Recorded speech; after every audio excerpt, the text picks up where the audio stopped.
आइए सुनते हैं आज की कथा। बोलिए श्री कृष्ण, जय श्री कृष्ण, राधे राधे।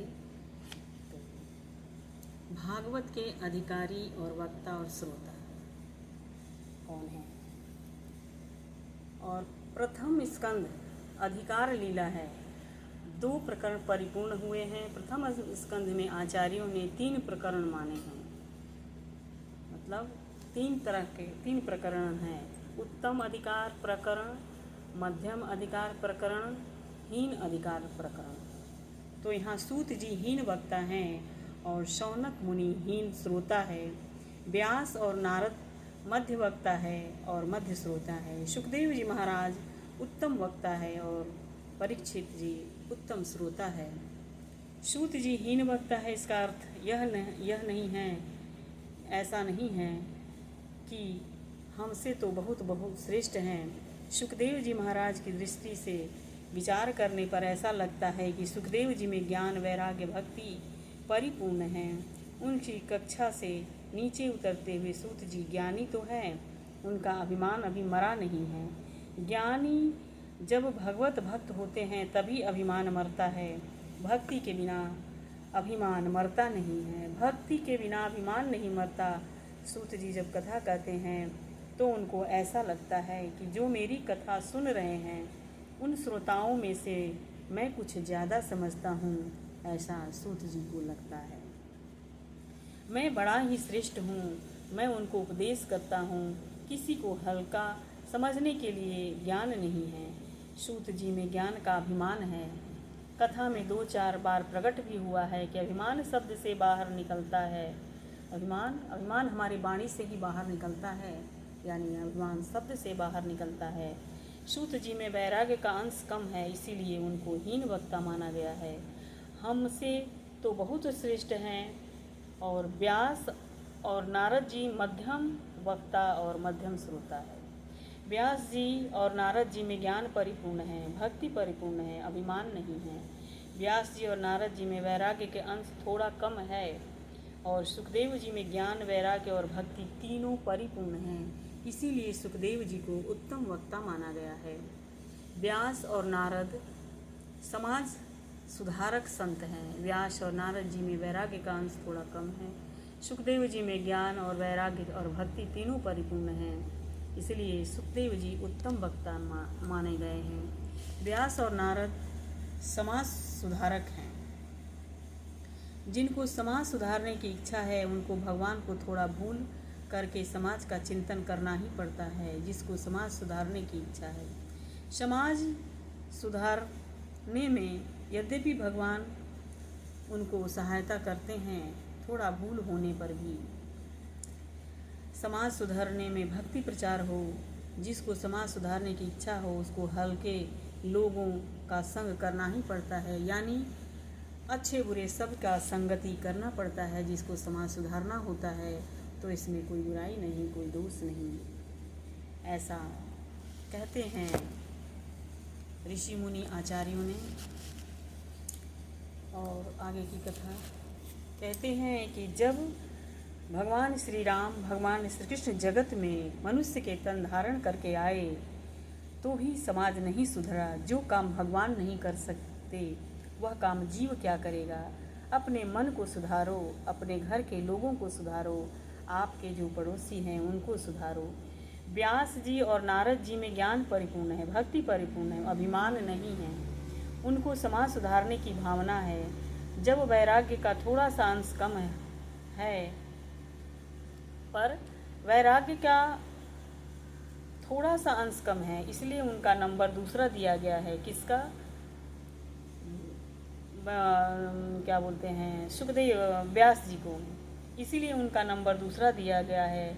सुखदेव जी परिपूर्ण वैराग्य है, परिपूर्ण ज्ञान है, परिपूर्ण भक्ति है।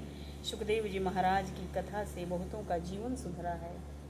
सुखदेव जी महाराज को खबर नहीं है कि जगत में कुछ बिगड़ा है, क्योंकि वो तो जगत से दूर है, उनको जगत से कोई लेना देना नहीं है। जगत में रहते हुए ही जगत से वो दूर है, ऐसा संत कहते हैं। सुखदेव जी की दृष्टि में कोई सज्जन दुर्जन नहीं है, उनकी दृष्टि ब्रह्ममय है। सुखदेव जी महाराज केवल ब्रह्म ज्ञानी हैं, ऐसा नहीं है। उनकी दृष्टि स्थिर हो गई है। ज्ञान और भक्ति जब अतिशय बढ़ जाती है, ज्ञान और दृष्टि जब अतिशय बढ़ जाती है तब जगत रहता है ही नहीं।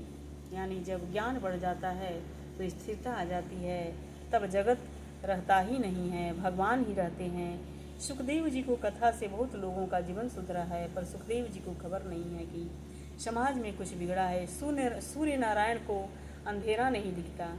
सुखदेव जी जैसी ब्रह्म दृष्टि जिसकी स्थिर हुई है उसको कोई दुर्जन नहीं दिखता। यानी जैसे सूर्य भगवान को तो अंधकार दिखता ही नहीं है, वो तो हमेशा उजाला ही करते हैं, उनको अंधकार दिखता ही नहीं। उसी तरह सुखदेव जी की ब्रह्म दृष्टि है जिसकी जो स्थिर हो गई है उसको कोई दुर्जन नहीं दिखता है।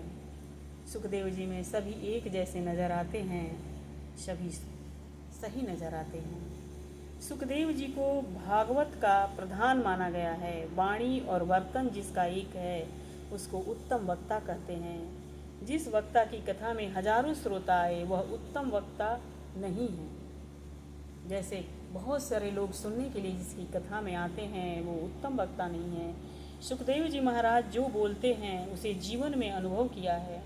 सुखदेव जी महाराज का ज्ञान शब्दात्मक नहीं है, क्रियात्मक है।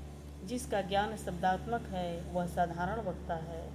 त्याग बिना शब्द में शक्ति नहीं आती। संत बोलते हैं उसका अनुभव करके बोलते हैं, अनुभव से दिव्य शक्ति आती है। सुखदेव जी महाराज भागवत के सुखदेव जी महाराज भागवत के प्रधान वक्ता है और राजा परीक्षित उत्तम श्रोता है।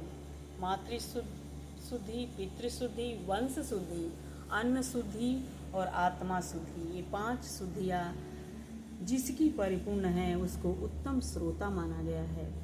5 प्रकार की शुद्धि जब होती है तब भगवान का दर्शन करने की इच्छा होती है। मन मलिन है इसलिए संसार में रमता है।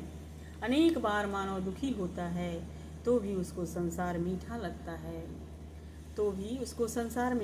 है। संसार से मन हटता ही नहीं। साधारण मानव का मन गोबर के कीड़े के जैसा होता है। जो गोबर का कीड़ा है वह ऐसा मानता है कि गोबर बहुत मीठा है। हाँ, उसको वहाँ से उठकर बर्फ़ी पर रख दो तो वह बर्फ़ी को खाएगा ही नहीं, वह बर्फ़ी छोड़ देता है और स्वतः फिर गोबर में ही चला जाता है। साधारण मानव का मन भी गोबर के कीड़े के जैसा है, उसको संसार मीठा लगता है। भगवान का दर्शन करने की क्या ज़रूरत है। अति पाप होने से, मन अशुद्ध होने से भगवान का दर्शन करने की इच्छा नहीं होती है। कितने ही लोग ऐसे होते हैं जिन्हें प्रातः काल में, उदाहरण के लिए, अखबार पढ़ने की इच्छा होती है, राह देखते हैं अभी अखबार नहीं आया। प्रातः काल में भगवान का दर्शन करने की इच्छा नहीं होती है। मन शुद्ध है, अशुद्ध है, मन अशुद्ध है। 5 प्रकार की शुद्धि जिसकी परिपूर्ण है उसको भगवान का दर्शन करने की इच्छा होती है।